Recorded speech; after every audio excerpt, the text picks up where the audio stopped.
And our correspondent Siddhant Sibal is joining us with more updates on the story. Siddhant, good morning. India made a strong defense for Kulbhushan Jadhav at ICJ. At all platforms, international laws, fair judicial process or human rights, Pakistan has violated in the case at all levels.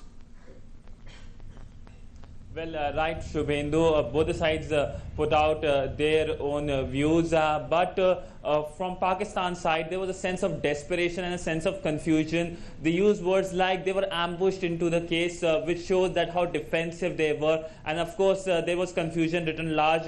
They even at one point said that India should prove that Kulbhushan is an Indian citizen, which shows that how confused they were in their own views when they presented in front of the International Court of Justice. And by and large, it was jurisdictions from Pakistan side and the contravention of the Vienna Convention from India's side. Pakistan side, of course, said that the International Court does not have the jurisdiction, even quoted the 1999 the Atlantic case.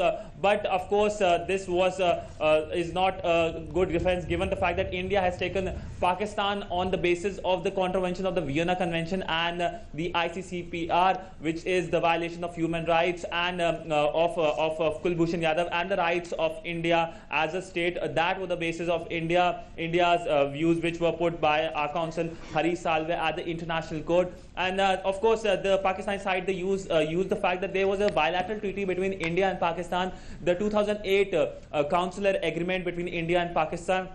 And on the basis of that, Pakistan wanted to challenge India. But there is a major loophole. It's the fact that this treaty is not registered with the UN. And if you are not registered with the UN, you cannot take any of the party to any of the organs and question them. So that obviously fell in the face of Pakistanis.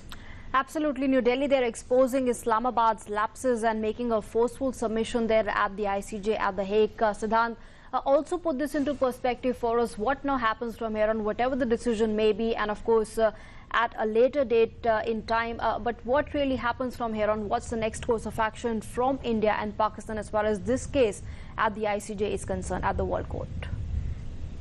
Well, from now we have to actually wait because both the sides have given their views.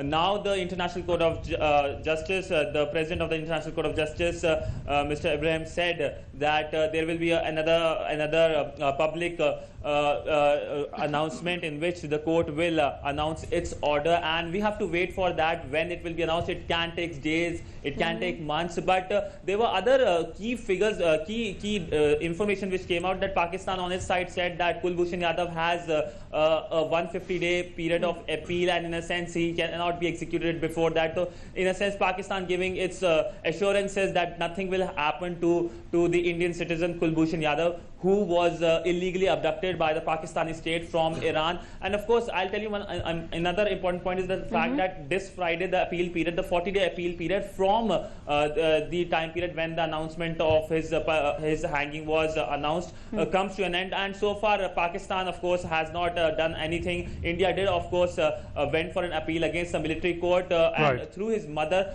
and visas were to be given to his mother and family. But so far, no update has been given. And the Indian counsel Hari Salve did raise this issue yesterday when he was giving his view. But let's hope for the best. And right now, of course, it might be in favor of India, given the fact there are two reasons. One is, of course, that the preliminary stay order which was given for India, no court gives a preliminary stay order if it doesn't find a merit. And of course, yesterday a major thing happened that Pakistan wanted to show the so-called confessional video of Kulbhushan Jadhav, which of course the court denied.